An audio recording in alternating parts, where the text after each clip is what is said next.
Buenas tardes, queridos hermanos de la humanidad. Esta tarde nos encontramos con el maestro Domingo Díaz Porta, fundador de Acción por la Unidad Mundial, de la Sagrada Orden de Chichen Itzá, de Maíz, Mancomunidad de la América India Solar y de muchas otras instituciones. Un maestro humanista, licenciado, filósofo, maestro, discípulo, amigo de la humanidad, y con el profesor y astrónomo y astrofísico Francisco Fuenmayor, profesor de la Universidad de los Andes, académico. Un gran currículo de estos personajes. Formaríamos un libro y sería muy extenso decir la trayectoria de estas dos grandes personas humanistas. Hoy nos encontramos una breve charla de astronomía, descubrimiento del telescopio Hubble, y los dejo con estos personajes que inician un conversatorio y una presentación esta tarde. Muchas gracias, queridos hermanos. Paz.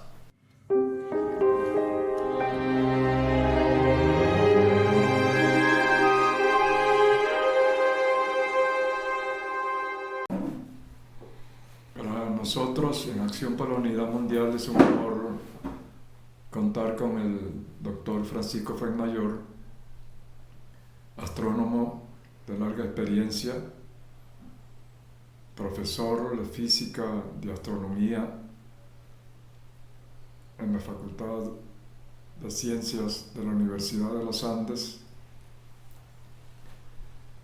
que esta ciencia tan hermosa expande nuestros horizontes mentales, más allá del rinconcito donde vivimos. Nos hace comprender la dimensión cósmica que tiene la vida y nos lleva también hacia el origen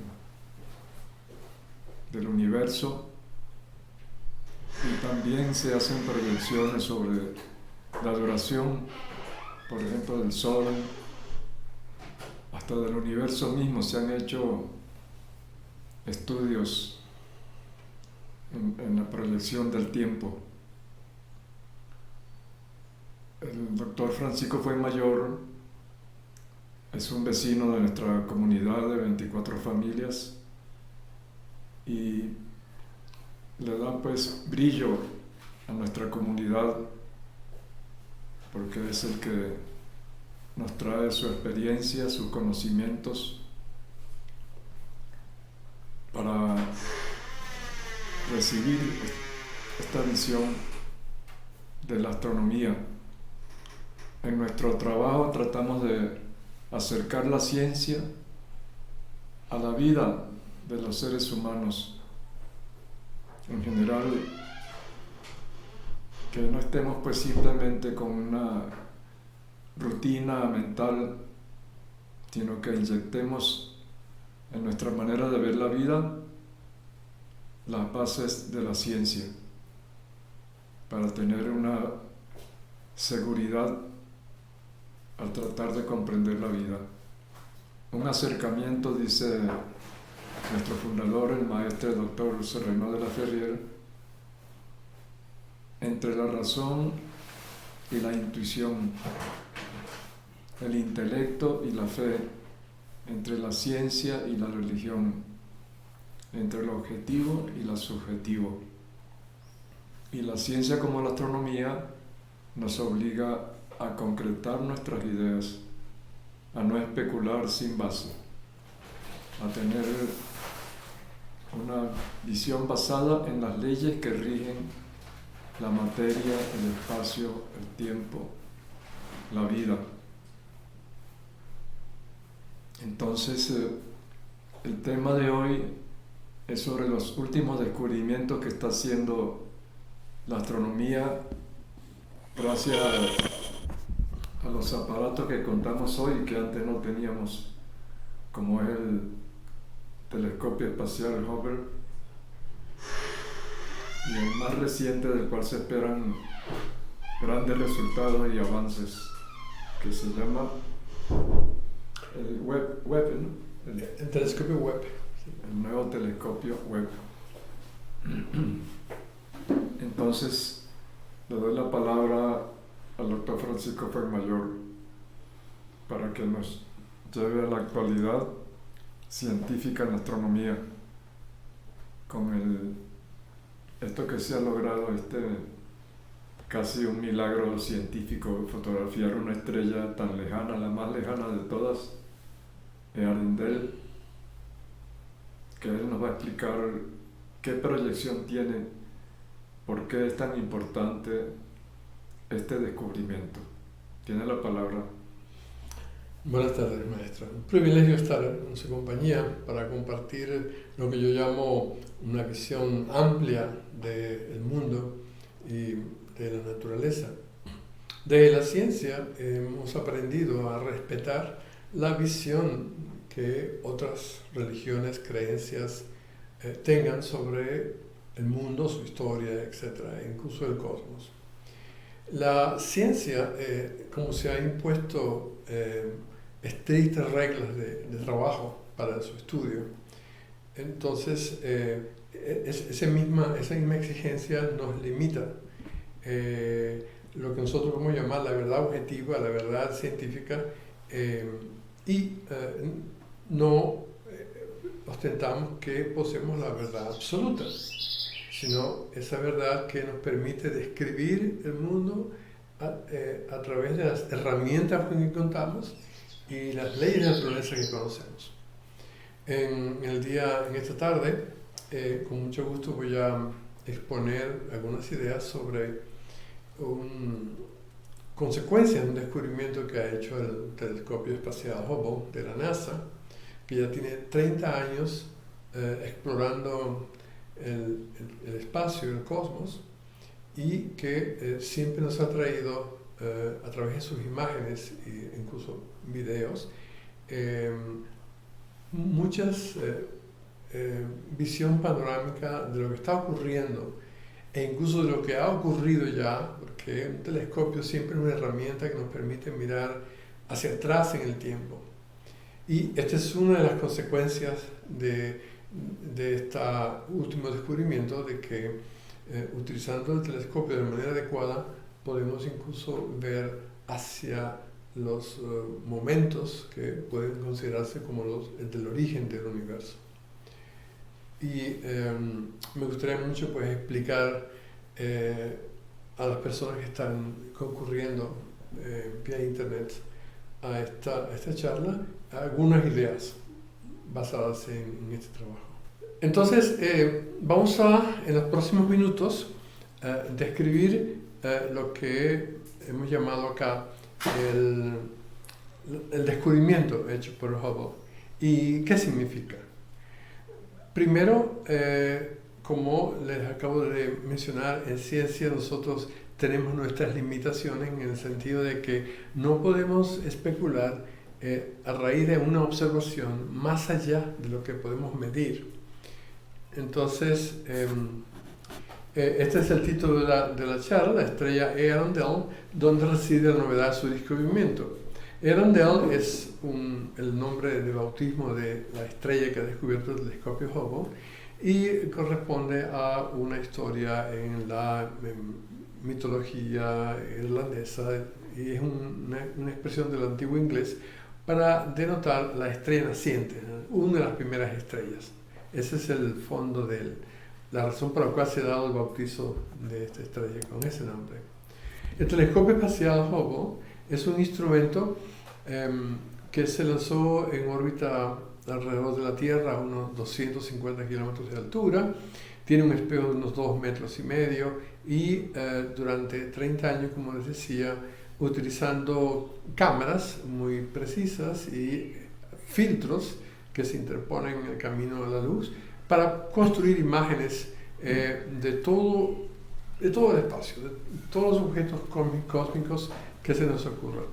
Y en eso ha estado produciendo conocimientos ayudados por la intervención de primero analistas de imágenes de primera, luego aplicando las leyes naturales que los astrónomos utilizan para intentar explicar las imágenes que se ven con el telescopio. Sin más preámbulos, esta es la imagen objeto de nuestra charla, que es con unas líneas que han dibujado algunos especialistas para explicar qué es lo que se ve en la imagen y cómo se puede interpretar. Esta es la forma que vamos nosotros a continuar esta charla en los próximos minutos. Porque ver la imagen e intentar una explicación sin conocer el fondo de cuál es la razón por la que estamos viendo esa imagen no tendría ningún objeto. Este es un pequeño cuadro en el cielo donde vemos un conjunto de objetos que son galaxias. Las galaxias son objetos que pueden tener hasta 100.000 millones de estrellas cada uno. Y en ella vemos unas cuantas de forma elipsoide, otras son circulares, de diferentes colores, amarillo, rojizo, etc. Cada una tiene su razón de ser, cada uno de esos colores. Y era lo que intentamos después explicar.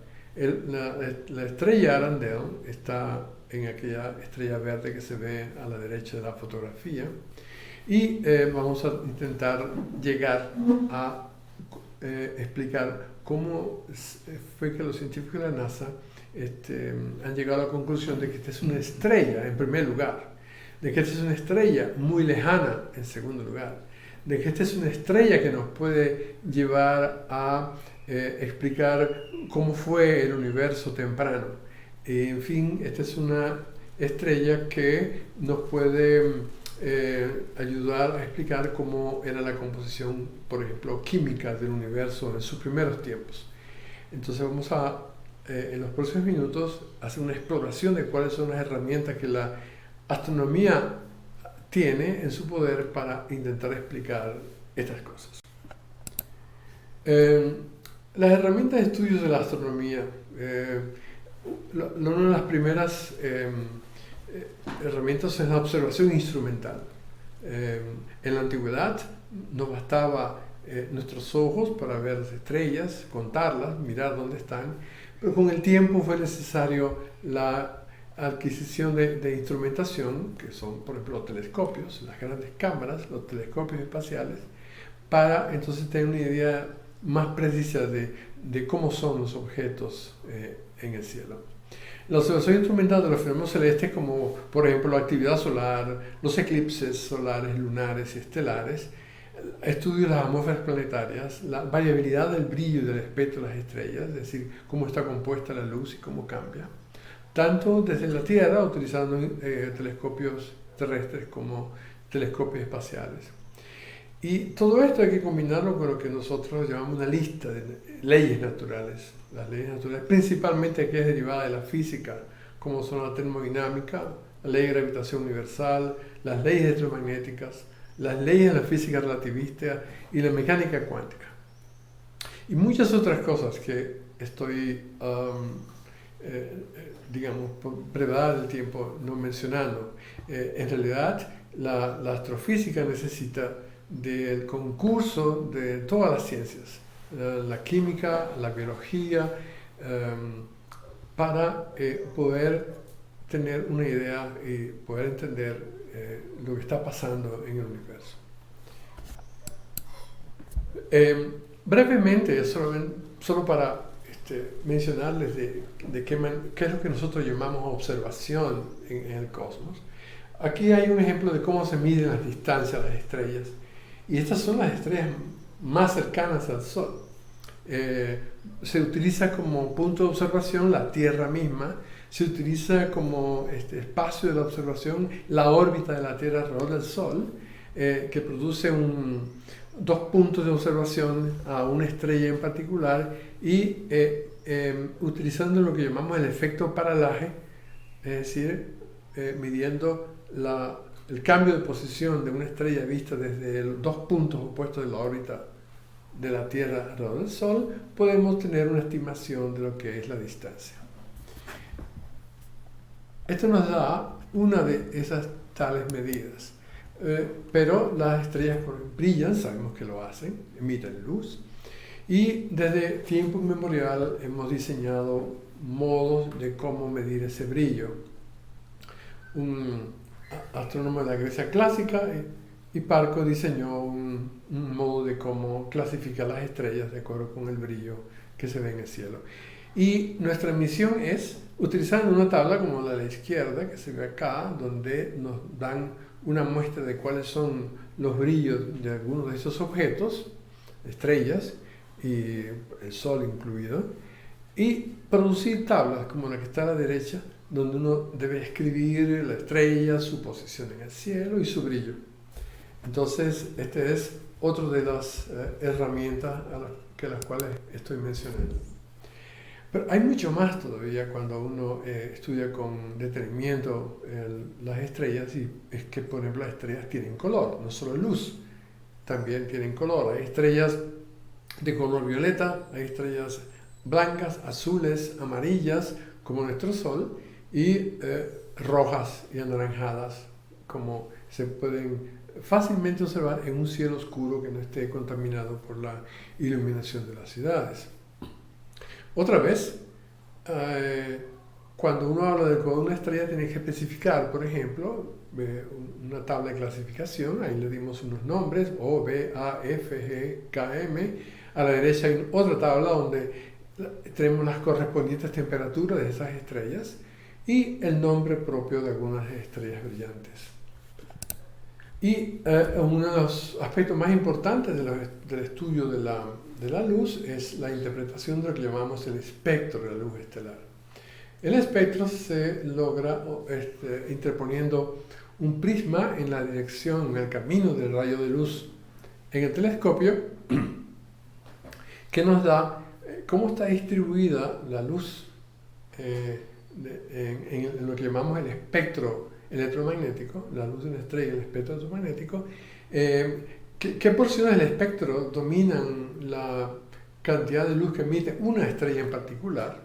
Y entonces tener una idea de las propiedades físicas y químicas de una estrella. Aquí, por ejemplo, tenemos una pequeña lista con unas fotografías donde se muestran algunos espectros de estas estrellas. Por ejemplo, ahí arriba una estrella O65 es una estrella que emite una cantidad de luz que es muy parecida en todos los órdenes de longitud de onda, desde el azul hasta el rojo. La cantidad de luz es aproximadamente la misma. Esto es una característica típica de estrellas azules y blancas. Más abajo vemos que como la luz roja, la componente roja del espectro, se intensifica, y en efecto, las estrellas, como se menciona allí, G5 y K5, son estrellas más bien rojizas. Hasta que llegamos a estrellas como la marcada ahí en W5, en que casi no vamos a poder ver ninguna porción del espectro de luz, sino un poco de la luz rojiza que lo identifica. En fin, y en el fondo ustedes ven como una especie de líneas negras que cubren todo el espectro. Estas son las firmas químicas de los elementos químicos que conforman la atmósfera de una estrella. Allí no vamos a tener tiempo de especificar cómo se hace, pero allí podemos identificar, una vez que tengamos la herramienta adecuada, el elemento hidrógeno, el elemento oxígeno, el elemento carbono, los metales como el hierro, magnesio, etcétera, etcétera. E incluso en qué cantidades participan cada uno de estos elementos químicos en un determinado tipo de estrella. De manera que la información que podemos tener es bastante importante. De hecho, un tipo de información más importante que podemos obtener con nuestros instrumentos es cuál es la composición química y cuáles son las condiciones físicas de una estrella determinada, utilizando la medida del espectro de la luz estelar. Y utilizando todas estas herramientas y todas estas observaciones, utilizando los instrumentos que están a nuestra disposición, podemos hacer una historia de las estrellas, desde su nacimiento, su evolución y su muerte. En esta gráfica se presenta de una manera muy sucinta lo que la astrofísica cree que es la historia de una determinada estrella. La historia de una estrella, su destino está determinado por su masa inicial. Una estrella de gran masa inicial tiene como destino una vida muy corta. Una estrella de masa inicial suficientemente pequeña como el Sol o más pequeña, tiene como destino un tiempo de vida suficientemente largo, de hecho bastante largo.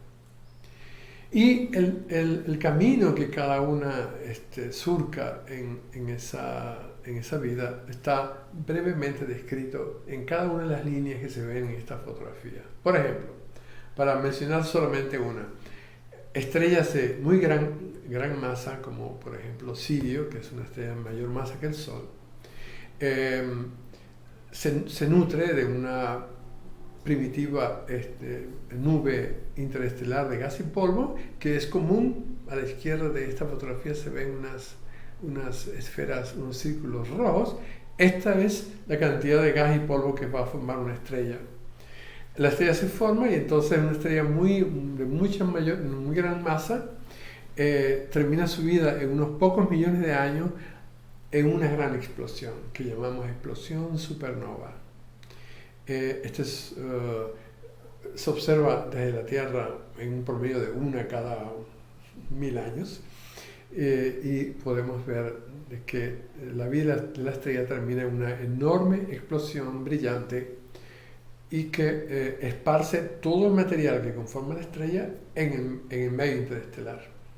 Y así sucesivamente, a medida que vamos bajando en esta fotografía, vemos que diferentes masas implican diferentes formas de cómo una estrella puede terminar su vida.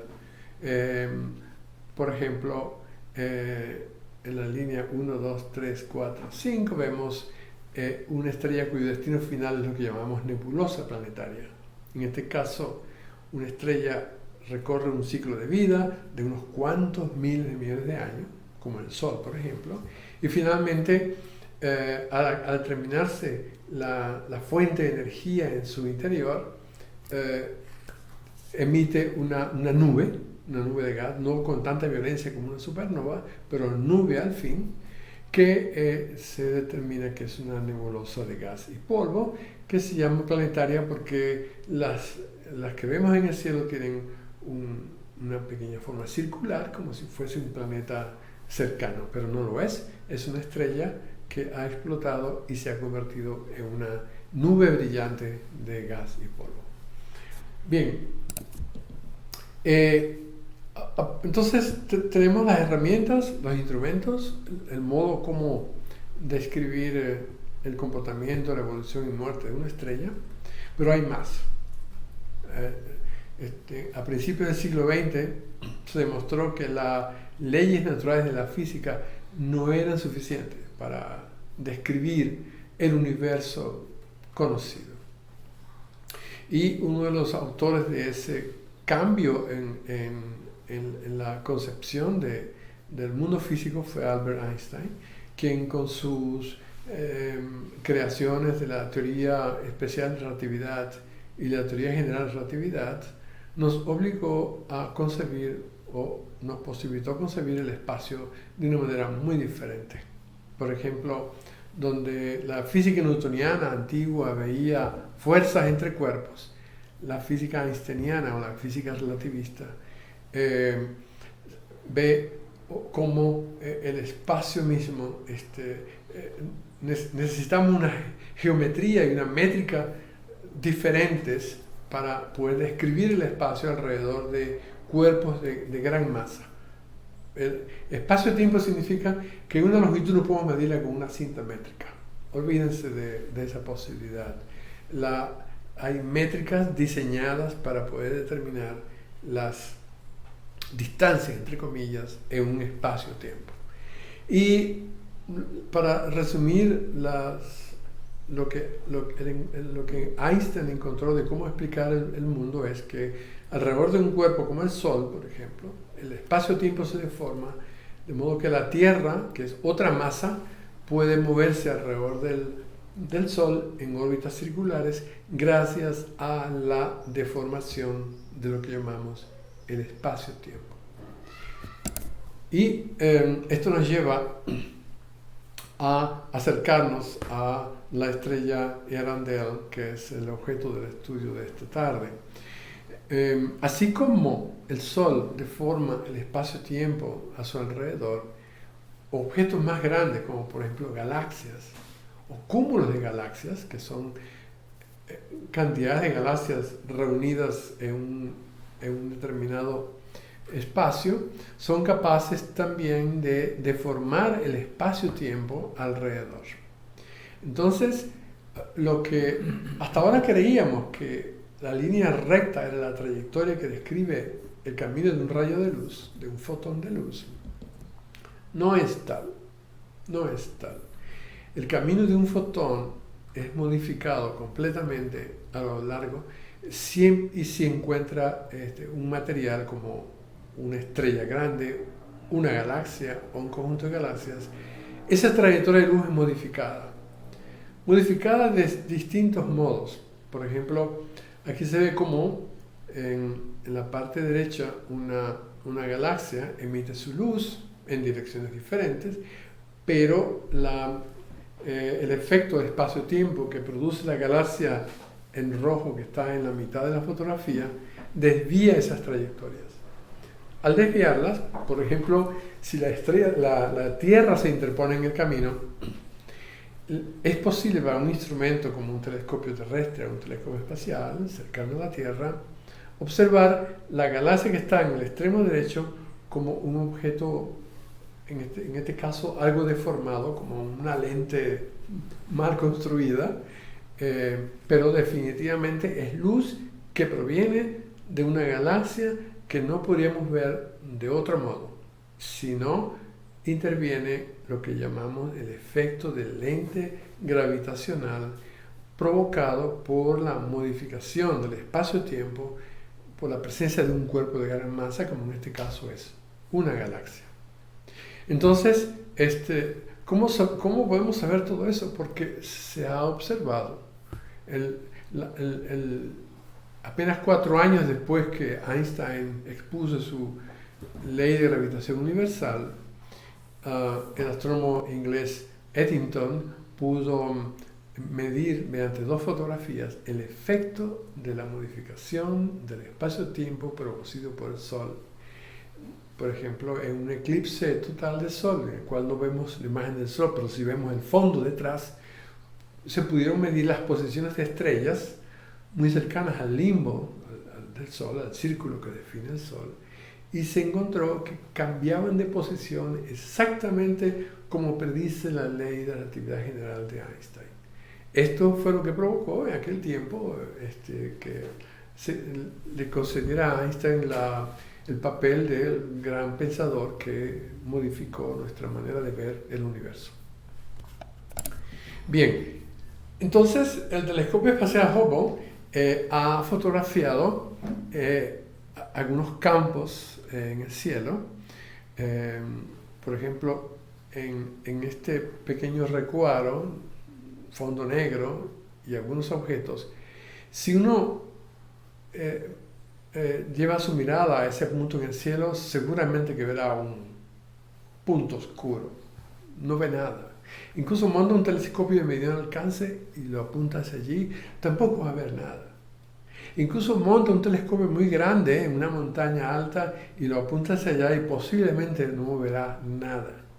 Solamente un instrumento como el telescopio espacial que está por encima de la atmósfera terrestre y apuntándolo hacia una región del cielo y sumando los fotones de luz que llegan de esa región del cielo por semanas enteras, de ningún modo 5 minutos ni 10, sino semanas enteras, es como ha podido producir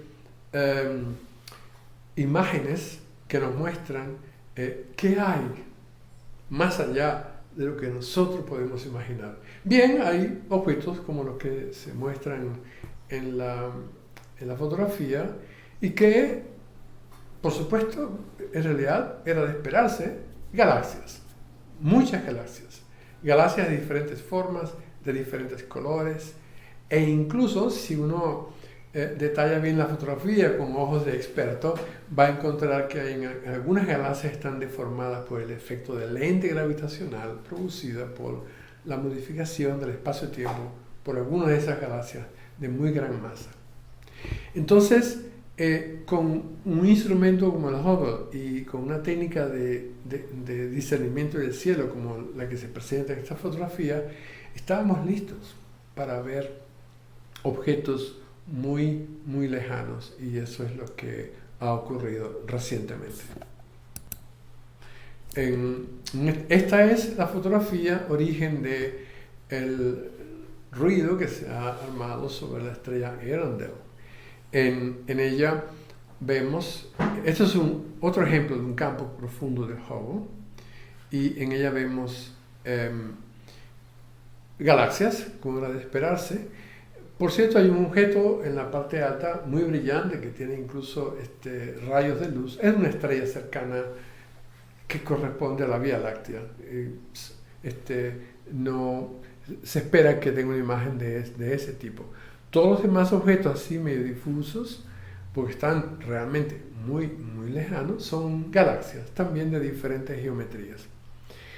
Pero cuando un experto revisa una fotografía de estas, que es un tesoro de información, él está obligado a revisar cada objeto que aparece en la imagen y determinar su naturaleza, su estructura, qué clase de objeto podría ser, e incluso en esta fotografía es posible determinar la distancia a la cual se observan estos objetos. ¿Por qué?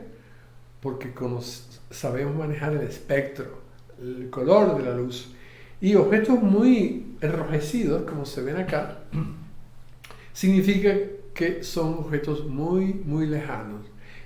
Por ejemplo, el objeto que llamó la atención a estos expertos está en el recuadro de la fotografía, y una ampliación se puede ver hacia la izquierda, donde se marca lo que llaman ellos el arco del sol naciente y la estrella Earendel en un circulito en la parte media.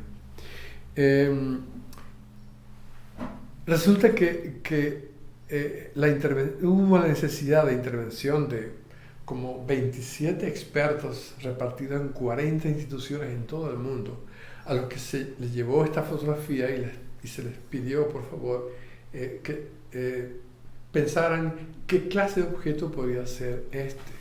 Y hubo un consenso al final del estudio que provino de todas estas personas, de que en efecto esta era la imagen de una estrella individual. Una imagen amplificada de una estrella que posiblemente es de gran masa, unos 50 a 100 veces la masa del Sol, y que debido a su color purísimo, rojo, definitivamente demuestra que está a una enorme distancia.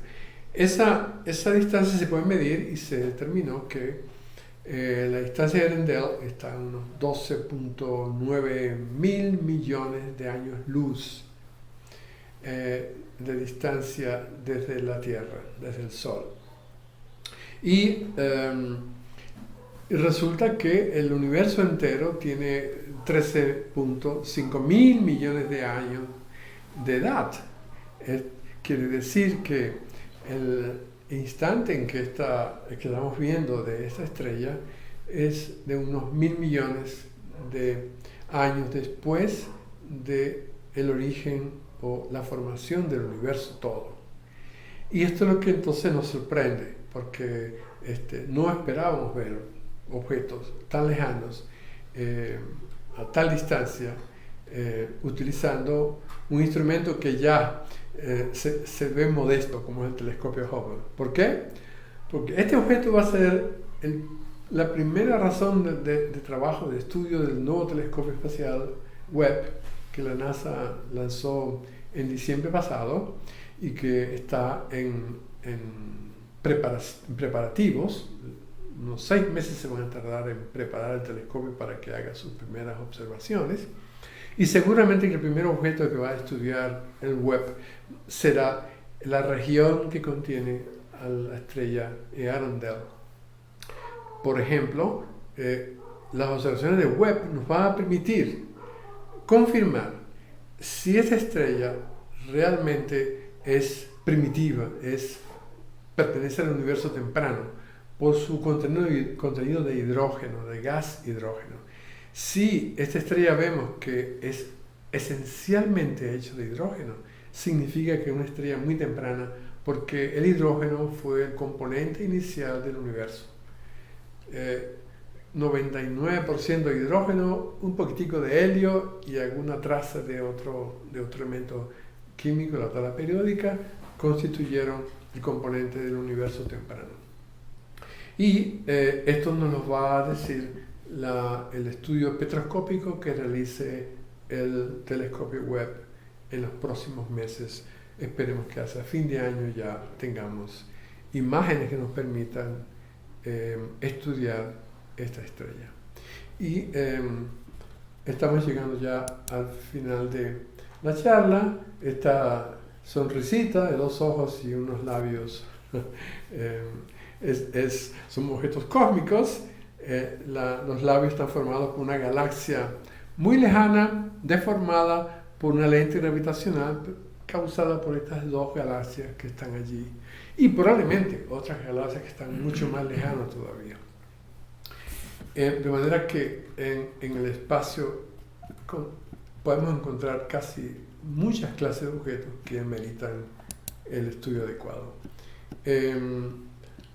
Esta imagen es finalmente para darles una idea más concreta de qué es lo que se llama una lente gravitacional y cómo esas dos curvas marcadas por una flecha son en realidad trayectorias de fotones del camino de una estrella o de un objeto, una galaxia lejana, hacia la Tierra.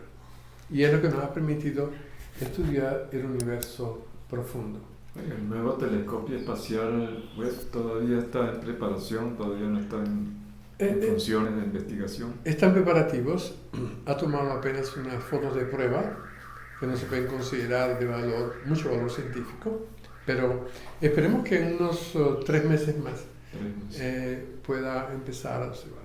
Finalmente, entonces, les dejo con una fotografía de lo que llamamos los campos profundos de Hubble, el universo infinito, galaxias cuya luz proviene de los momentos posteriores a la creación misma del universo y que esperamos aprender mucho de su contenido, su evolución y el posible fin del universo mismo.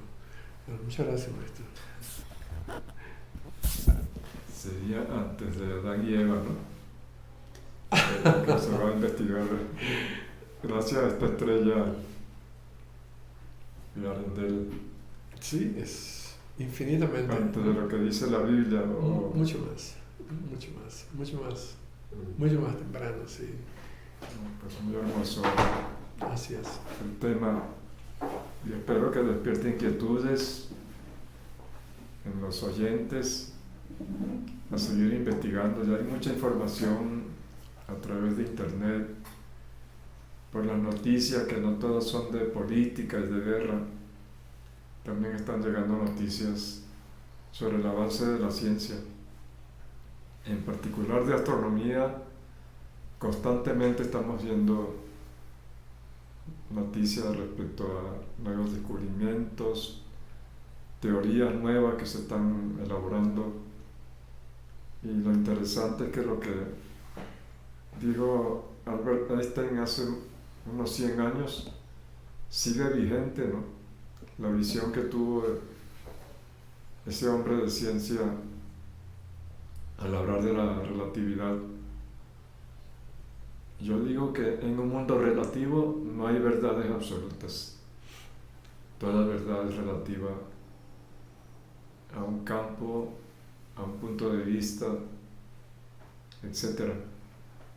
Y así la astronomía nos ofrece pues su verdad también en cuanto a estas investigaciones, que la astronomía ha sido compañera del hombre desde los primeros tiempos, cuando por supervivencia había que saber la época de las lluvias, de sequía, la fase de la luna, porque era en luna llena, pues iluminaba en aquellos tiempos, no había otra fuente de luz en la noche. Y todo eso permitió o llegó a hacer observaciones astronómicas primeras. El paso de las estaciones también estimuló al hombre primitivo a hacer cálculos, o sea, establecer los primeros calendarios, que ya se han encontrado algunos tallados en huesos de animales, marcas que indican las fases lunares, etc.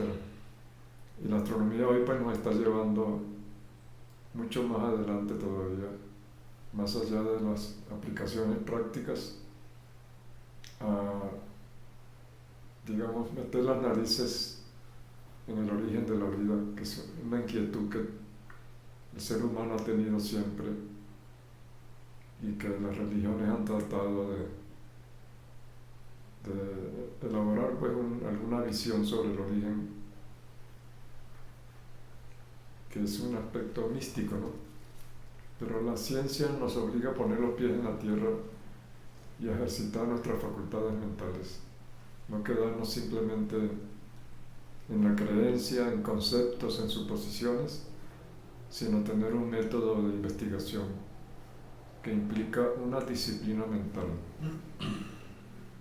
el desarrollo de las capacidades superiores de la mente para poder tener esa penetración que tuvo Einstein, que él decía: mi laboratorio es un papel y un lápiz, yo no necesito un laboratorio instalado.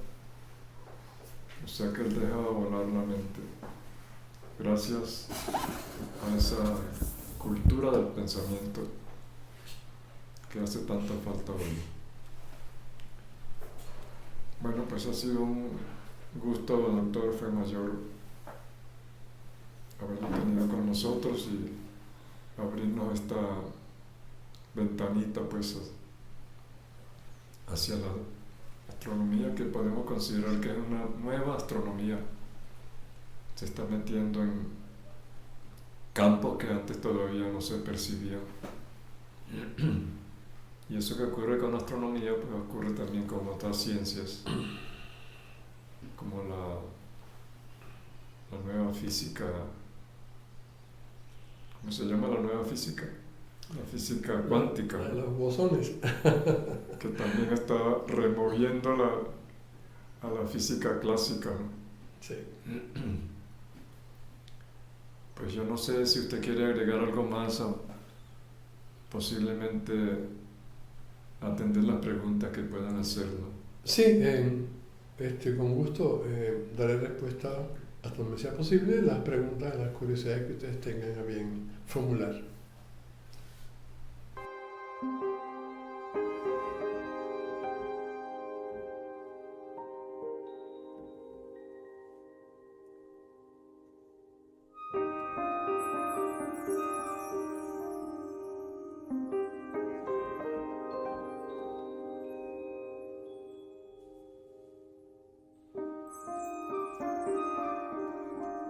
Buenas tardes. Estamos conectándonos nuevamente por este periodo tan cortito que no teníamos planeado, y vamos a pasar a las preguntas para el astrofísico Fuenmayor y el maestro Domingo Díaz Porta. Ya tenemos la primera pregunta.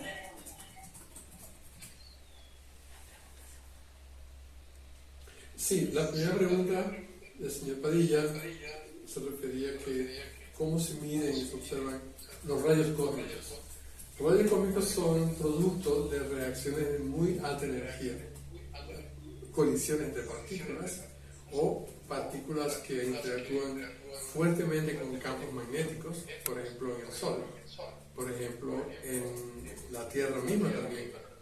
Y para ello existen detectores que nos permiten medir el momento en que un rayo cósmico, por ejemplo, si tiene carga eléctrica o si tiene algún tipo de interacción con alguna clase de instrumento electrónico, se puede detectar.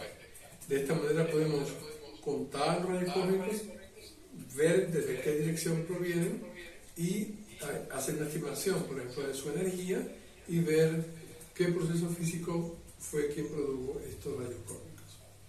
En la Tierra, en todos los países casi hoy día existen observatorios de rayos cósmicos. Siguiente pregunta.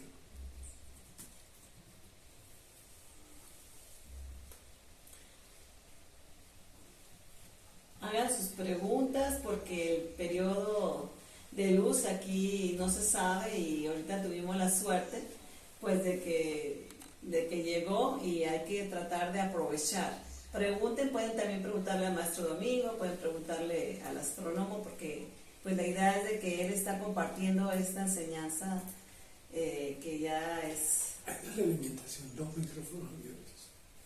Una pregunta mía. ¿Qué ha aportado el telescopio espacial Hubble en 30 años, ¿no?, de investigaciones? ¿Qué ha aportado a la astronomía? Sí, el conocimiento de la astronomía que ha aportado el telescopio Hubble tiene que ver particularmente con la profundidad a la cual él puede ver objetos en el espacio. A simple vista, o telescopios medianos, e incluso telescopios espaciales de mediano tamaño, es posible ir aumentando progresivamente la profundidad desde la cual vemos objetos. Por ejemplo, galaxias situadas a distancias que no es posible conocer desde, por ejemplo, telescopios terrestres tomando fotografías. El telescopio espacial superó todas estas posibilidades y nos permite, como es el caso de esta última observación, observar objetos que se formaron en el tiempo primitivo del universo, en los primeros tiempos. Y cuando hablamos de primeros tiempos, puede ser 1.000 millones de años, por ejemplo. De manera que es posible observar distancias muy grandes. El Webb, el nuevo telescopio espacial, va a multiplicar por un factor de 10 o más en la distancia desde la cual podemos ver objetos en el campo profundo del espacio. Entonces, en ese pasado del universo no se borra, ¿no? Esa memoria queda registrada, digamos, como una especie de cerebro o mente del universo. Absolutamente, queda registrado. Debido a la limitación que tiene la velocidad de la luz, 300.000 kilómetros por segundo, hechos que ocurrieron hace mucho tiempo atrás, miles de millones de años atrás, si están a distancias suficientemente lejanas, por ejemplo, es cuando podemos verlas ahora en la Tierra. De manera que podemos ser testigos de eventos astronómicos que ocurrieron mucho tiempo atrás. De manera que sí, los fotones que andan por el mundo llevan la historia. Son eventos que ya desaparecieron, pero están registrados. Sí, no necesariamente ya desaparecieron. Muchos eventos cercanos los vemos en tiempo real. Pero sí, la distancia es muy grande, evidentemente, que ya estamos viendo eventos que ya no existen. Por ejemplo, esta estrella Earendel probablemente ya no existe. Lo que estamos viendo es la luz que se originó de ella hace ya unos 12.000 y pico de millones de años. Y apenas ahora está llegando a la Tierra. Y apenas ahora estamos, no sabemos desde cuándo ha estado llegando, pero la vemos y no sabemos tampoco por cuánto tiempo podemos verla. Todo va a depender del lapso que toma la duración de estos eventos. Eso es muy interesante, la memoria del universo. Tenemos una pregunta de Jorge y Gaby que dice: buenas tardes, ¿puede comentarnos sobre el electrochorro ecuatorial? No creo. No sé a qué se refiere exactamente. Mejor pregunta sobre temas astronómicos, porque también hay muchas especulaciones.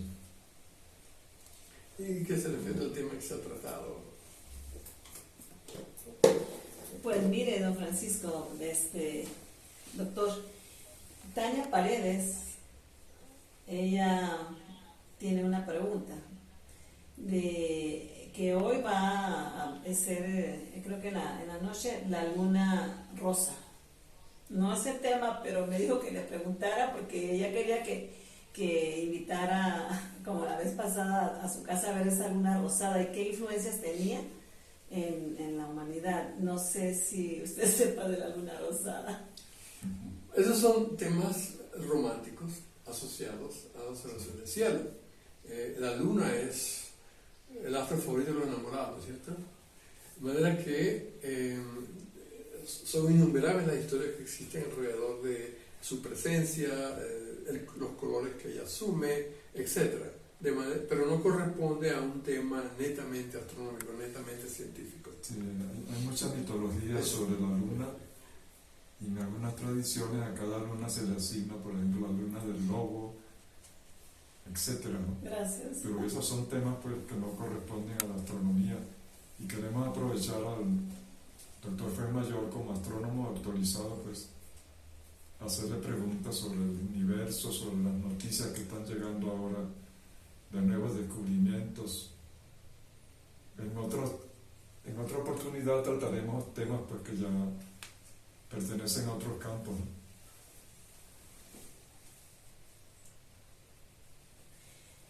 Si no hay preguntas, mire, hace 2 meses usted venía muy emocionado aquí con el maestro diciéndole que habían descubierto una ley que era, nosotros le decimos la ley de impermanencia, una ley de la naturaleza donde la sustancia subatómica de la parte mental y la parte física prácticamente se movía a unas velocidades muy como una 30ª vez o sea, de lo que es un parpadear de ojos o un chasquido de dedos, era como una velocidad, y que en realidad pues la materia no estaba fija, sino que se estaba regenerando, como que entonces no había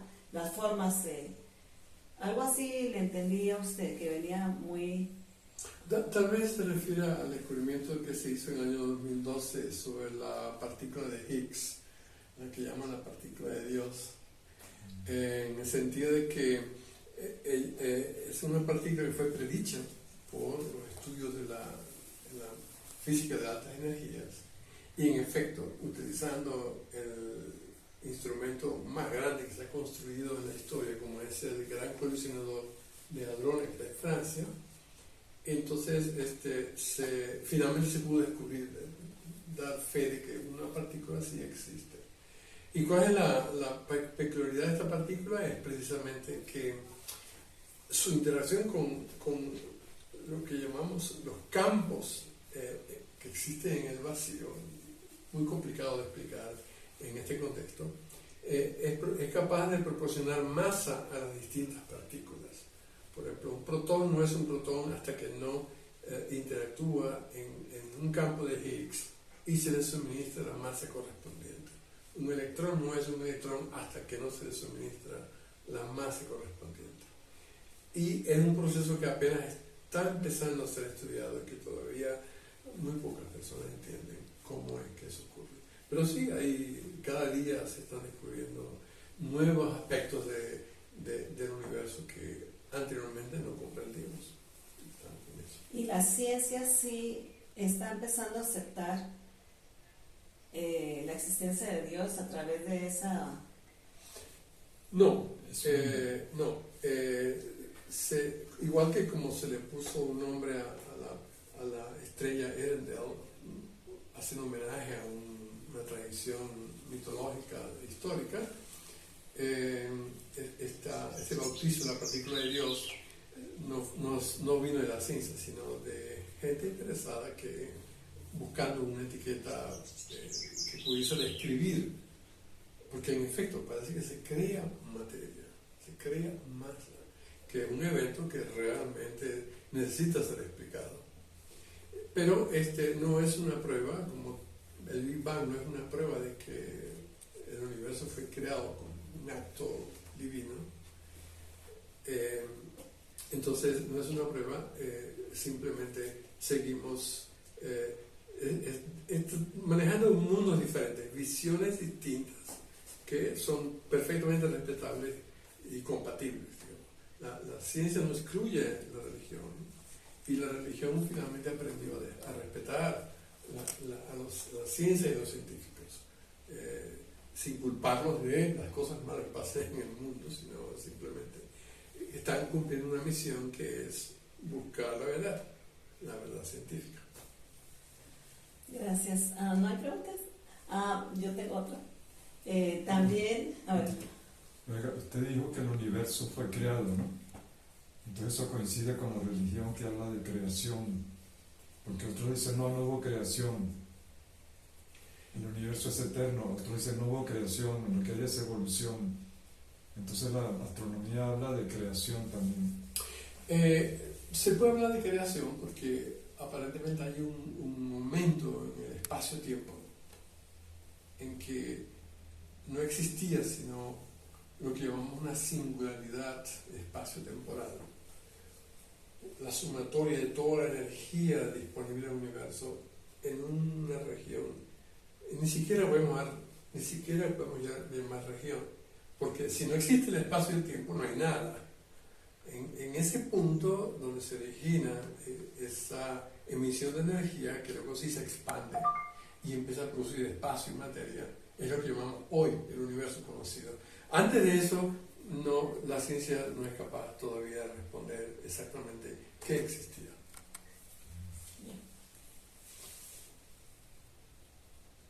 Hay una pregunta del hermano José Salinas que dice: buenas tardes, ¿cómo se comprobó que esta estrella de Earendel es una estrella y no una galaxia? Y al ser una estrella podemos deducir que no forma parte de un sistema galáctico y que en un inicio el universo no estaba organizado en galaxias.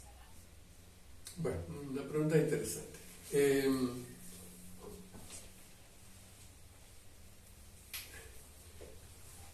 En efecto, cuando se toman lo que llamamos nosotros campos profundos de Hubble, son imágenes digitales en diferentes filtros que suman las diferentes porciones del espectro que proviene del espacio profundo. Estas imágenes no solamente caen en manos de los científicos de NASA, sino que, como en este caso, se distribuyeron a 27 científicos, todos aquellos que estuviesen interesados, en 40 instituciones en todo el mundo, para que estudiaran estas imágenes, estos objetos, uno por uno, y trataran de identificar qué clase de objeto probablemente estaba en la imagen. Hubo una coincidencia entre muchísimos de estos científicos participantes en el proyecto que llevó a que esta imagen en particular, que ahora llamamos la estrella de Earendel, es una estrella. Y es decir, es un objeto individual cuya imagen ha sido amplificada por un efecto de lente gravitacional que es posible de explicar y que se encuentra en esta imagen de Hubble. Es por eso que hemos aceptado hasta ahora que es la imagen de una estrella, pero de ningún modo podemos tomar esto tampoco como una verdad absoluta. El nuevo telescopio Webb seguramente ya tiene como uno de sus primeros proyectos estudiar esta misma región del cielo para indagar no solamente el color de la luz que nos llega de ese objeto, sino también la composición espectroscópica de la luz. ¿Qué clase de espectro produce este objeto? Ahí podemos tomar ya decisiones sobre si realmente es una estrella o un conjunto de estrellas que llamamos cúmulos o una galaxia. Probablemente Earendel es una estrella que pertenece a un cúmulo, a una galaxia muy muy lejana, y que por circunstancias fortuitas el punto donde estaba esa estrella fue el que resultó amplificado y llegó hasta el espejo del telescopio Hubble y se fotografió de esa manera. Pero todo está en estudio, incluso la afirmación de que Earendel es una estrella. Entonces, se puede deducir que toda estrella pertenece a alguna galaxia y que las estrellas visibles a simple vista pertenecen a nuestra galaxia, a la Vía Láctea. Correcto. Sí. La mayor parte de las estrellas que vemos en el cielo pertenecen a algún cúmulo estelar y todas ellas pertenecen a una galaxia. Difícilmente, casi es improbable ver una estrella aislada en el medio intergaláctico, porque primero tomaría mucho tiempo la estrella llegar hasta allí, antes moriría la estrella, y en segundo lugar, la imagen es tan pequeña, las estrellas son tan grandes, que es casi imposible ver una estrella individual. Las circunstancias que acabo de explicar son las que se confabularon para que la imagen de Earendel pudiese llegar al telescopio Hubble, pero no es lo usual. Ninguno de estos otros objetos que están en esa fotografía que mostramos es una estrella, todas son galaxias. Y cada punto que representa una galaxia son 100.000 millones de estrellas juntas. Entonces, ¿cómo podemos ver una en particular? Las circunstancias lo permitieron. Nada más podemos decir. ¿Y las nebulosas que son? Producto de la evolución estelar, muchas estrellas emiten polvo y gas a su muerte. Estas nubes se mueven en la galaxia sometidas a la gravitación. Eventualmente vuelven a juntarse gas y polvo para formar nuevas estrellas que empiezan a brillar y evolucionar, luego morir y producir más gas y polvo, hasta que en ese ciclo todo el gas y polvo de una galaxia se consuma. Y hemos observado galaxias que no tienen sino estrellas, solo estrellas, nada de gas y polvo. Son galaxias muy evolucionadas, muy viejas, que ya no tienen ninguna forma de evolucionar. Tenemos otra preguntita. Sí. Ahí se la va a leer Estefanía. El hermano Luis Enrique pregunta: buenas tardes, ¿qué tan cierta es la teoría del Big Bang? Es tan cierta como la que podemos tener hasta que aparezca otra que la explique mejor, el origen del universo. Hasta ahora es la teoría que tiene más pruebas afirmativas de que esa teoría es correcta para explicar el origen del universo. El mismo Einstein creyó, cuando él expuso sus leyes, que el universo era estático, uniforme, perenne, es decir, que no estaba sometido a ningún proceso de evolución. Y un sacerdote, por cierto, el físico Lemaitre, fue quien, utilizando las mismas ecuaciones de Einstein, demostró que una de las soluciones posibles era un origen del universo en un punto, en algún lugar, espacio-tiempo, y a partir de allí evolucionar. Entonces, y desde entonces se han contabilizado muchísimas pruebas que afirman que es correcto la teoría del Big Bang.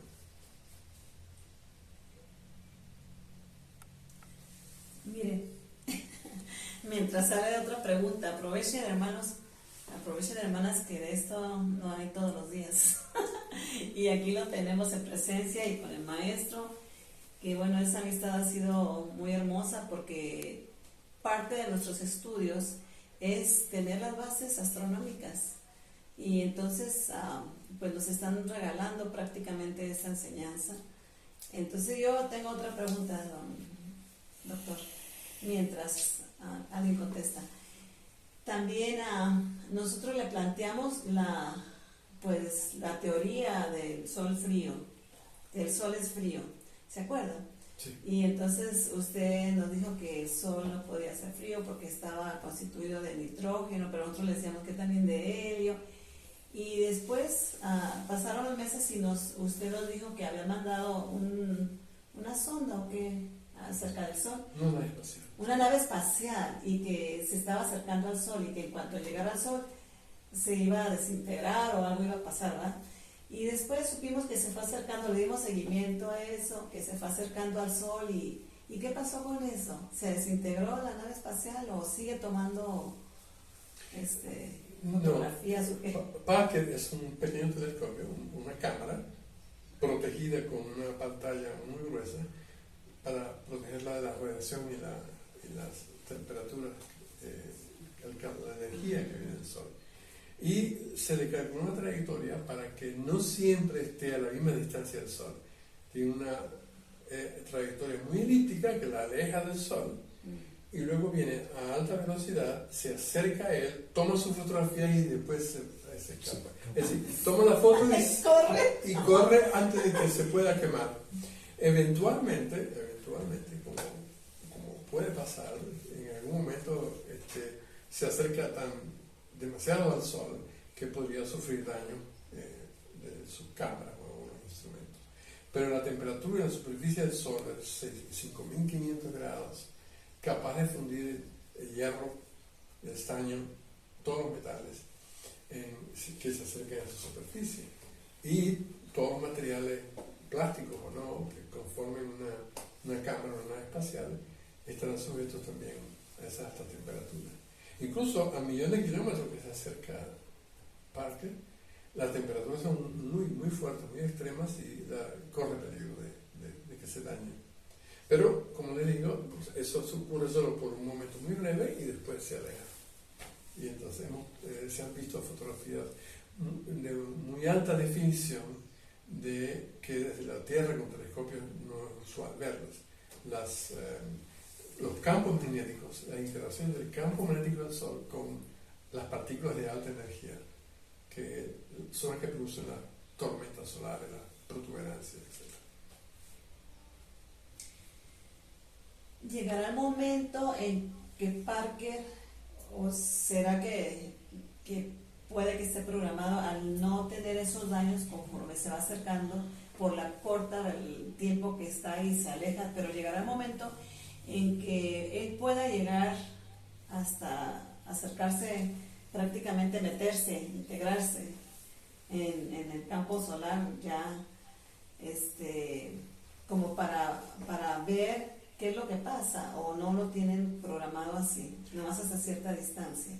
No sé, pero si eso ocurre, hemos visto en el pasado lo que le pasa a un cometa que se acerca al Sol. Un cometa se acerca al Sol y si es atraído por la gravedad, penetra en la atmósfera solar y desaparece todo en una llamarada increíble, porque el Sol se lo ha engullido. Así pasaría con la nave Parker. No veríamos nada, porque lo único que vamos a tratar de fotografiar es un pequeño destello de luz, de lo último que Parker queda. Sí. Gracias. De nada. Gracias. Bueno, como ya no hay preguntas, pues no sabemos si usted... Ajá, hay otra pregunta.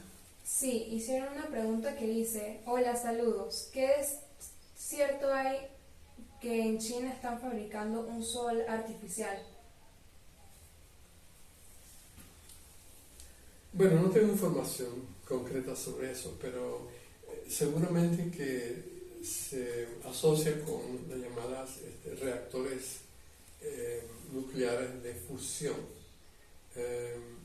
A diferencia de los reactores nucleares actuales y las bombas atómicas que se construyeron y se siguen construyendo, la reacción nuclear que se utiliza para disipar la energía de estas reacciones es de emisión, de fisión del material. Los materiales colisionan y absorben, por ejemplo, protones, como el uranio, y se convierten en otro material, disipando una enorme cantidad de energía. En el caso de la fusión, queremos imitar lo que ocurre en el interior del Sol, donde dos partículas, como por ejemplo dos protones, que son los núcleos de un átomo de hidrógeno, se unen para formar un elemento más pesado, como por ejemplo el helio. Y en esa reacción se produce una emisión grande de energía.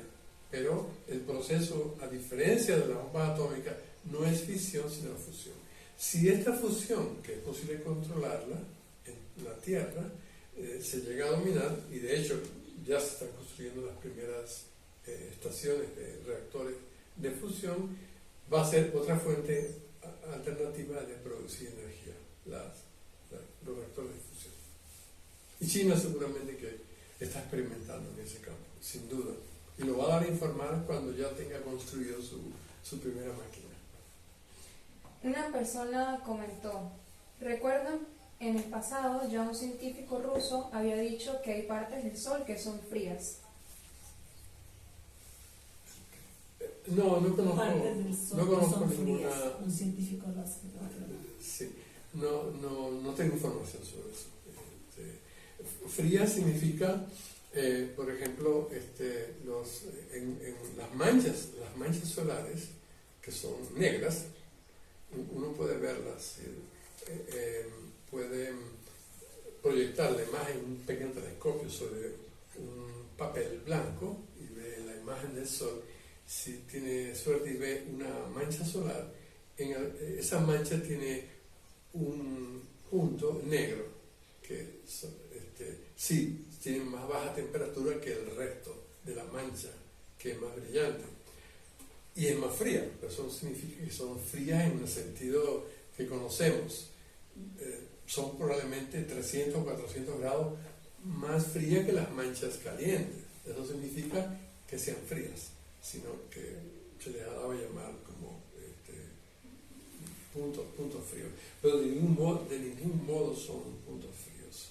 Ahí nada se congela en ese instante, sino simplemente que tienen una temperatura menor que la de su medio que lo rodea. ¿No hay más preguntas? Bueno, muchas gracias, maestro Domingo y Lupita, por la invitación, y estoy siempre a su orden para hablar sobre estos temas. Gracias a usted que nos ilustra con esas últimas noticias de nuestro universo. La astronomía ha avanzado mucho en lo que va de año en este siglo. Ha avanzado más que yo creo que en 100 años, ¿no? Sí, seguramente. Sí, entonces tenemos que estar al día porque nosotros no somos solamente terrestres, somos ciudadanos de la galaxia, de nuestra galaxia, la Vía Láctea, según la llamaron los antiguos, y los mayas la llaman la serpiente emplumada celestial, por su forma ondulada que tiene y que irradia como brazos a los lados. Entonces somos pues nuestra patria celestial en la galaxia. Y nuestra madre, decimos la madre tierra, pero yo considero que como la tierra no está sola en el espacio, todo el sistema solar viene a ser nuestra madre porque necesitamos las energías del sol para la vida en la tierra, la influencia de la luna, como ya se sabe, y las radiaciones de los planetas, que son reflejos de la luz solar, pero que viene reflejada de acuerdo a la constitución química de cada planeta, a su distancia al Sol, su temperatura, etc. Entonces la vida en la Tierra podemos decir que es como una ensalada cósmica. Yo les invito pues a todos a estar al día en estos logros que se está alcanzando la astronomía de este siglo. Tal vez el siglo que viene van a haber cosas todavía más espectaculares, pero lo que se está encontrando ahora despierta mucha emoción, ¿no? Ir descorriendo esos cortinajes que nos alejaban de la realidad que nos rodea. Y esta charla del doctor Francisco Fuenmayor pues nos ayuda a ponernos al día, además de las noticias que están saliendo con frecuencia. Se ve que cada vez hay más interés en estar al tanto de estos descubrimientos. Bien, pues... Tenemos otra pregunta, doctor. ¿Sí la puede hacer? Sí, como sí. Tenemos otra pregunta, maestro. Gracias, siga preguntando. Preguntaron, buenas tardes, doctor. ¿No pueden decir de qué países están? No puedo revisar de qué países son, pero ellos sin embargo, pueden si pueden describir, ¿no? comentar en el chat desde qué país están conectados, sería excelente. Preguntaron, buenas tardes, doctor. Entonces, ¿debo entender que sin la partícula de Dios no existiría nada en el universo, la Tierra, los planetas, entre otros? Bien, no estamos listos para responder esa pregunta todavía, porque la partícula de Higgs, que es la bautizada como la partícula de Dios, es apenas una de las posibles que existan a muy altas energías, que son las que se están estudiando en el gran colisionador de hadrones está en Europa. Y en el futuro veremos qué clase de otras partículas podrían descubrirse que nos ayuden a entender realmente cuál fue el proceso de formación del universo. Pero no podemos dar respuesta afirmativa a esa pregunta de que si en esa partícula no existiría la materia, no existiría el universo. No estamos listos para responder a eso.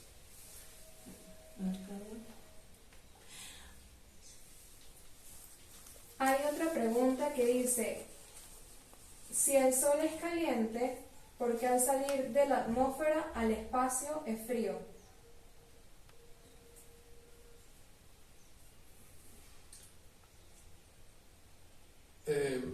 La forma de ver esto es la siguiente. La temperatura y el calor están relacionados. Si la radiación solar atraviesa una región del espacio y en ella no hay materia que absorba parte de esa energía, eleve su energía interna y de hecho aumenta su temperatura, no lo vamos a notar. Por eso en el vacío no es posible medir, podemos decir que está caliente, porque no hay manera de tener la materia, que es la que recibe la energía del Sol, que es la que se calienta y es donde podemos poner un termómetro para medir si está caliente o fría. Esto lo muestran, por ejemplo, los astronautas que hacen caminatas espaciales fuera de la estación espacial. Ellos tienen que protegerse y trabajar por ejemplo, en una zona intermedia, no en la sombra de la estación, es muy frío, y fuera, mirando hacia el Sol, seguramente que recibirán mucha radiación.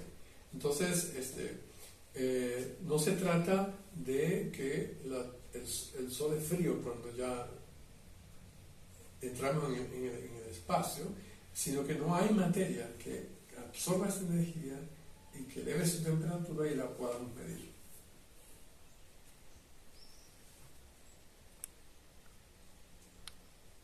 Y el hermano Luis Enrique dice que él es de México.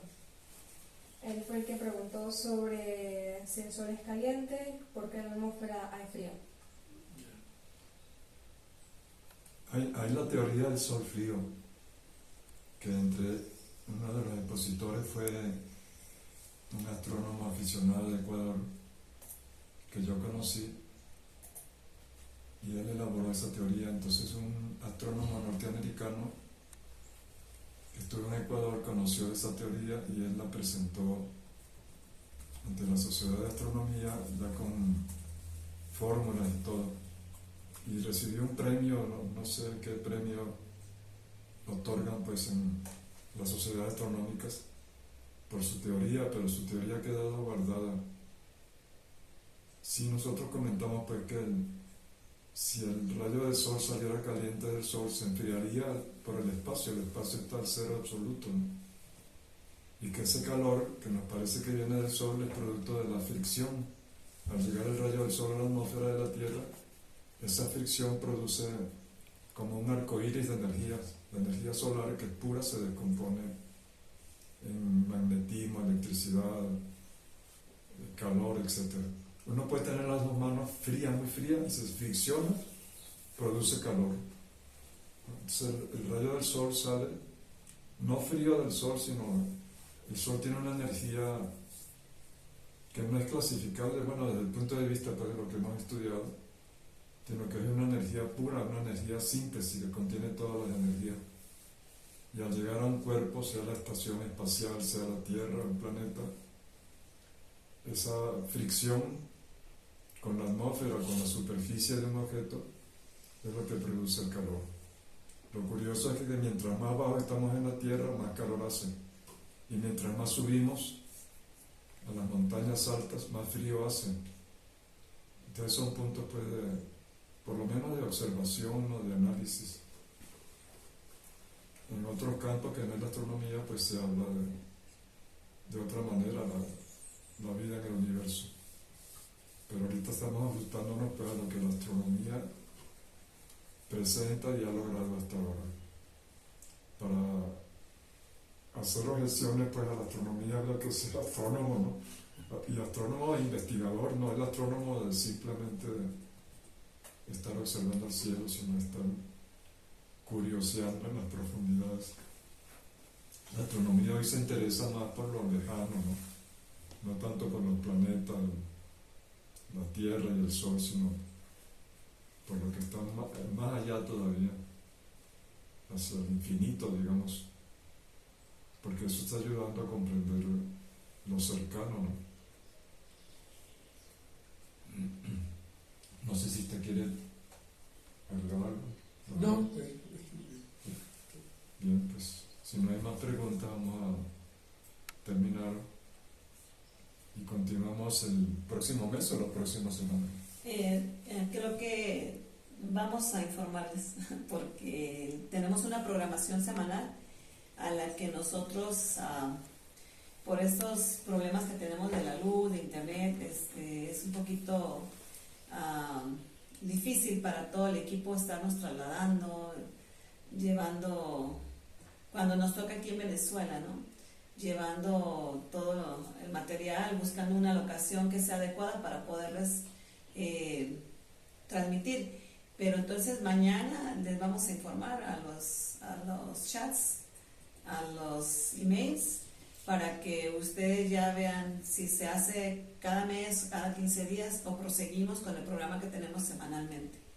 Entonces les agradecemos porque ustedes son los que nos han estado apoyando y que inviten a todas las personas. Esos estudios filosóficos y éticos para la vida, pues los estamos dando para elevar el estado de conciencia en todos los aspectos, y por eso es que ahora queríamos pues que estuvieran la mayoría presentes aquí con el doctor Fuenmayor, porque pues creemos que la astronomía pues es para nosotros, es como lo que nos decía, como dice el Padre Nuestro que estás en el cielo, ¿no? Entonces, ¿qué es el cielo? Pues todos los astros, ¿no? Todo el universo, todo. Entonces, tenemos que estudiarlo pues en lo más básico y algunos en lo más avanzado, y aquí con el doctor Fuenmayor pues tenemos para los principiantes como para los medios estudiantes y para los avanzados. De ahí pues se invita a que se inscriban a la Cátedra Superior de Teurgia, que son estudios propedéuticos pues para entrar al Colegio Iniciático Universal, ¿no? Pero el Colegio Iniciático Universal es presencial. Nosotros empezamos a darle estas videoconferencias para que se inscribieran, hasta que el maestro pues dijo que pues mejor que se fuera cada quien a su núcleo, a su círculo de estudios en la ciudad que esté. Si no hay un círculo de estudios ahí o un núcleo del Colegio Iniciático Universal, entonces nosotros incentivamos a que lo formen y que las personas que ya son misioneros de la orden puedan ir a ustedes como a prepararlos para que la persona que tenga ya más tiempo pueda formarlo con la ayuda de algunos misioneros. Por lo pronto nosotros aquí está el maestro Domingo los sábados formando a los estudiantes nuevos, que en un ensayo que está haciendo, ya tiene 3 semanas, ha juntado los círculos del estudio con el núcleo, ¿verdad?, del Colegio Iniciático Universal, para darle oportunidad a todas esas personas que aunque no lleven disciplinas, que siguen, que no son vegetarianos, que llevan su vida cotidiana, pues puedan accesar a estos estudios. Entonces él hizo una fusión que está haciendo, como les digo, un ensayo solamente con las personas de Venezuela que vengan aquí a Mérida. Si funciona aquí en Venezuela, como es el maestro, entonces va a funcionar en todo el mundo, que todos estemos con esa oportunidad de los estados de conciencia de varios niveles nos juntemos. Entonces los más avanzados le ayudan a los más que van empezando, ¿no? Y la idea pues es que estos videoconferencias van a continuar, ¿verdad?, para que vayan abriendo ese estado de conciencia bajo pues que será bajo la orientación de la Cátedra Superior de Teurgia, que el maestro Domingo, pues a través de estas transmisiones nos ha permitido que vayan diferentes instructores, ponentes de otros países y de aquí mismo, así como el doctor, que les puedan llegar hasta sus hogares. Entonces, les agradecemos por el apoyo que siempre nos brindan y pues esténse conectados para ver si la próxima semana les podemos transmitir la siguiente. Muchas gracias para todos, para todas. Ya no hay preguntas, ¿verdad? Gracias a las muchachas y a los muchachos que están transmitiendo aquí en Nueva York y en otros países, que les hacen posible que les llegue esta información tan valiosa. Gracias, Francisco. Don Francisco. Muchas gracias. Muchas gracias a ustedes todos. El hermano Enrique Ramírez le manda un fuerte agradecimiento al doctor Fuenmayor y al maestro Domingo Díaz Porta por compartirnos sus conocimientos. Un saludo para todos desde Guadalajara, México. Gracias. Aquí ya vemos en Acción por la Unidad Mundial más de 200 personas de unos 15 países, entonces bueno, todos tienen las oportunidades de entrar, que les llegue este mensaje. Gracias, Pash, Rakesh, Raquel.